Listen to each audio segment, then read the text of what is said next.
Já traçou os seus sonhos, as suas metas? Eu comecei a fazer as minhas, né? Normalmente é nesta época, né, quando o ano novo vem, é que a gente se prepara, né? Dá um ânimo, não dá? Quando a gente traça os planos e os sonhos? Então, e eles podem e muito ajudar as nossas finanças, a organizar a nossa vida financeira. A gente vai entender agora, eu vou chamar a nossa convidada, a Caroline Cinti. Oi, Carol, bom dia. Bom dia. Ela que é planejadora financeira e vai trazer aqui mais ou menos um passo a passo do que a gente pode fazer. Carol, tem tudo a ver quando a gente tem sonhos, metas, planos, que sejam profissionais ou pessoais para organizar a vida financeira? Claro, porque isso acaba sendo um grande motivador, né? A gente costuma brincar, existe plano, se eu não sei para onde eu quero ir, eu mesmo o que eu necessito, né? E a gente pode aproveitar essa parte dos sonhos para ser um grande motivador para a gente olhar para nossas finanças, que nada mais é do que os recursos e os meios para a gente realizar eles. E também para evitar dívidas, não é? Totalmente. O próprio sair da dívida pode ser um sonho, né? E aí quando quando a gente vê como que é nossos recursos, o que a gente tem, né, de dívida e o que é nossos recursos, aí a gente consegue fazer um acompanhamento e ver o que a gente precisa mexer para poder sanar aquelas dívidas. O para quê é a principal pergunta? Para que eu quero reservar esse dinheiro, guardar esse dinheiro? Isso, porque ele acaba sendo um grande motivador e também uma referência, né? Porque às vezes a gente fica muito quando a gente fala dos sonhos, a gente fica muito no plano das ideias, né? Às vezes com aquela sensação e muitas vezes achando que não é possível. E quando eu coloco no papel e aí às vezes eu começo a precificar aquilo, entendendo como eu consigo chegar lá, né? Ele acaba virando uma referência para eu poder traçar esse plano. Vamos começar aqui então, né? Com essa ajuda da Caroline Cinti, a Carol, eu chamo aqui carinhosamente, né?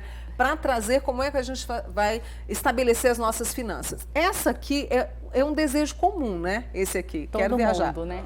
E aí você trouxe algumas alternativas para gente.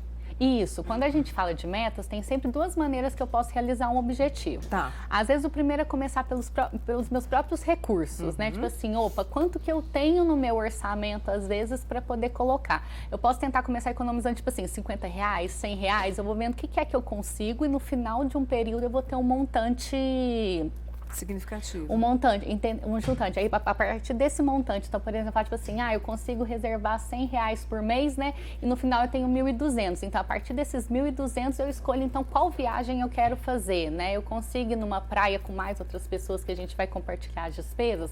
Ou não, eu vou entrar numa excursão, né? E vou para um lugar, às vezes, mais próximo, né? Com outras pessoas. A partir daqui, eu descubro, pelo valor, eu descubro o que eu quero fazer. Tá. Aqui a gente tem uma segunda alternativa. Isso. Quando eu tenho algo com um valor maior, né? Isso. Aqui na segunda alternativa, às vezes é quando eu quero uma viagem, por exemplo, específica, né? Eu tenho vontade de ir naquele específico lugar, eu tenho vontade de conhecer ter aquela experiência, né? Aí eu começo pelo preço, né? Então, quanto custa essa viagem dos meus sonhos? Então, por exemplo, eu tenho 3.000, né? Para poder realizar essa viagem.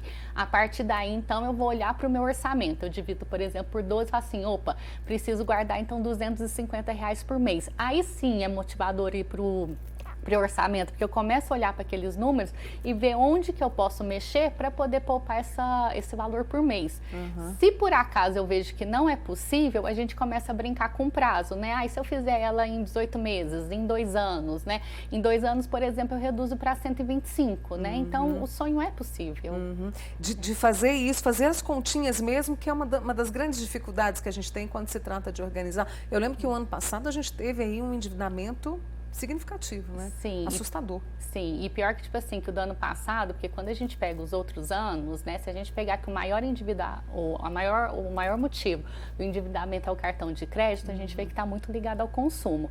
Mas o que foi mais triste do ano passado é porque realmente, por conta da crise que a gente estava existindo, o endividamento veio realmente de contas básicas, né? Aquela coisa de levar o alimento para a mesa.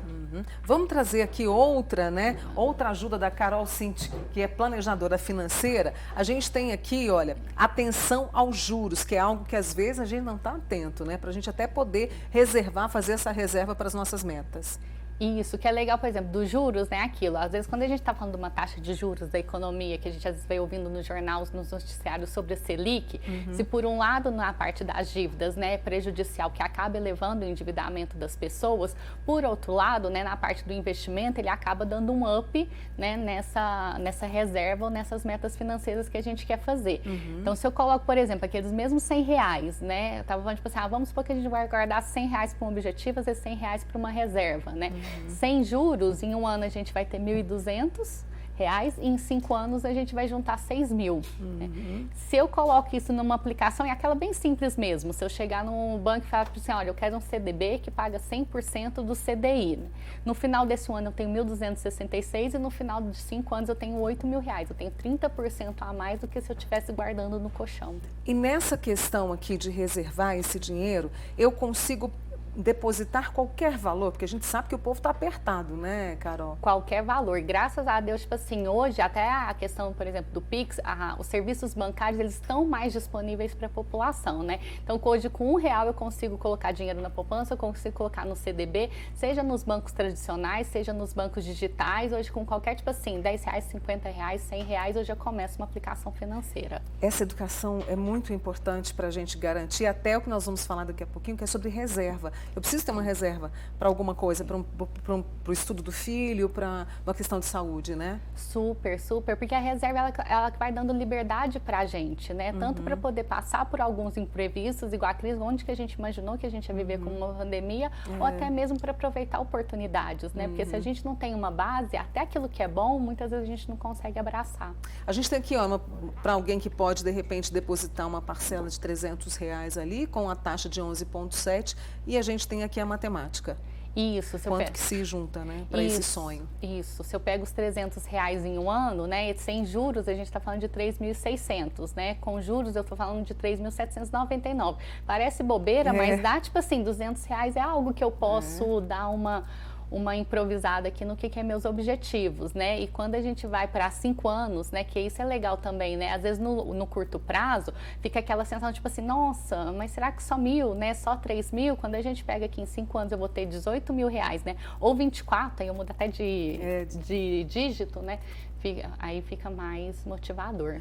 A Carol mandou para a gente também aqui, porque é importante, como eu disse, a gente fazer uma reserva. A gente tem essa cartela aqui, Nilson, por favor, para que a Carol possa, nessa reta final aqui dessa conversa sobre sonhos e metas, né, que podem ajudar nas nossas finanças. É o momento da gente falar sobre isso, às vezes a gente empurra, mas é importante falar. A gente tem aqui a próxima cartelinha para a Carol nos explicar o quanto é importante ter uma reserva. Bom, tenho lá meus R$100 e aqui a gente tem 1, 5, 10, 20, 30 anos com uma taxa ali de 4% ao ano. Isso, porque o que acontece? Quando eu estou falando de metas de longo prazo, aí eu tenho que colocar o efeito da inflação, né? O que é a inflação? É aquela questão de eu perder meu poder de compra.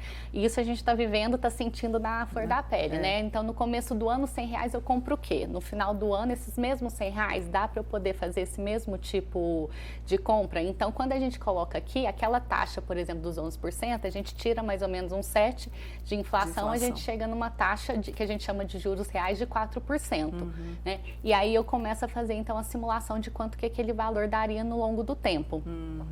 Aí a gente tem aqui 1 ano R$1.200, 5 anos R$6.000 e assim por diante. Isso, sem os juros, né? Aí aquela matemática básica, se eu multiplicar por 12, se eu multiplicar por 60, se eu multiplicar por 120. E aqui a gente tem com os juros, né? Isso. E aí é que é legal, tipo assim, que se aqui eu comparar, né? Quando eu vou, por exemplo, nos 1.200 até os 5 anos, aqui mesmo que eu tô dando uma melhorada, ainda vamos dizer, tipo assim, né? Tá menos para a par. Aqui no começo, quando a gente tá falando até da metade daquele prazo, né? Quando eu tô no 15 anos, o que realmente faz diferença é o meu esforço de poupança. Às vezes a gente acha que é bobeira, mas cada, tipo assim, 50, 100, 200 que eu vou mandando para reserva, nesse começo o que faz diferença é isso.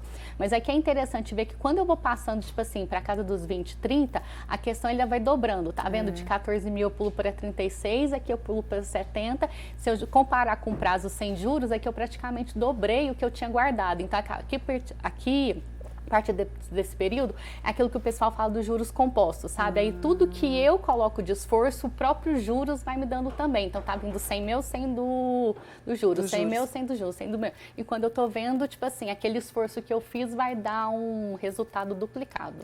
É importante a gente pensar nisso, por isso eu chamei a Carol para ela vir, para nos ajudar, o quanto é importante a gente se organizar para ter uma certa tranquilidade e realizar os nossos sonhos, né? E isso pode muito servir, por exemplo, para uma questão, eu tenho um neto, eu tenho meu filho, eu posso fazer isso para ele, para garantir um pouquinho, né? Super, né? Porque aí as pessoas já começam aquela fase produtiva, né? Com algum incentivo, com alguma base. Adorei. Obrigada, viu, Carol? Eu que Prazer agradeço. receber você aqui. Feliz ano novo, Feliz tá? ano novo pra gente. A gente tá precisando sonhar, né? É verdade. Caroline Cinti, planejadora financeira, com a gente aqui no nosso Manhã Total. Um beijo pra você. Viu?